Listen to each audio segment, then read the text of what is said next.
আসসালামু আলাইকুম এভরিওয়ান। প্রচণ্ড রোদের মাঝখানে যখন আমরা যাচ্ছিলাম তখন হঠাৎ দেখি রাস্তার পাশে একজন জুস মানে মালটা দিয়ে জুস বিক্রি করছে। উনি সম্ভবত মাসরি, ওনার সাথে কথা বললাম। মাসরি ইমিনিরা সম্ভবত এরকমভাবে রাস্তার 3 রাস্তা 4 রাস্তার মোড়ে এরকমভাবে জুস বিক্রি করতে সবাই মিলে সিদ্ধান্ত নিলাম যে আমরা সবাই মিলেমিশে জুস খাবো। তাই খুব তাড়াতাড়ি কিছু জুসের বানানোর জন্য অর্ডার দিলাম। আর এর মধ্যে মনে করেন যে আমরা সবাই আস্তে ধীরে সবার টাকাগুলো হিসাব করে নিয়ে আসছে। আর এই দেখুন জুস হয়ে যাচ্ছে। প্রচণ্ড রোদের মাঝখানে যদি একটু মালটা জুস হয়, একটু টকটক ভাব হয় তো আলহামদুলিল্লাহ অনেক ভালো লাগবে।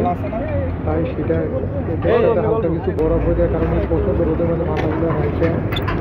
মালটাগুলো এমনি অনেক গরম হয়ে গেছে। মেহেদি আমার বন্ধু মেহেদি মালটাগুলো কেটে দিচ্ছে, কারণ আমাদের এইদিকে টাইম আবার নাই। আমাদের ফিঙ্গার আবার বিকাল 5টা বাজে ফিঙ্গার। এখন প্রায় আর 5টা বাজানোর বাকি আছে 10 মিনিট। তো ফিঙ্গারের টাইমটা ওভার নেওয়া যাবে 10 মিনিট। তো আমরা তত একটা বেশি টেনশন করতেছি না, কারণ আমাদের কোম্পানিও খুব কাছেই, 5-6 মিনিট হয়তো বা লাগবে।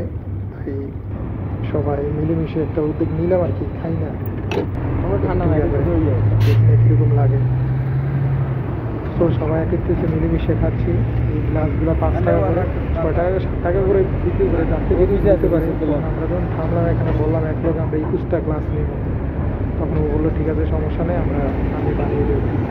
সেই যে একটা মতো আর কি। সবার খাচ্ছে, সবার হয়েছে। ছেড়ে দেবো। আল্লাহ হাফেজ, ভালো থাকবেন সবাই। আসসালামু আলাইকুম।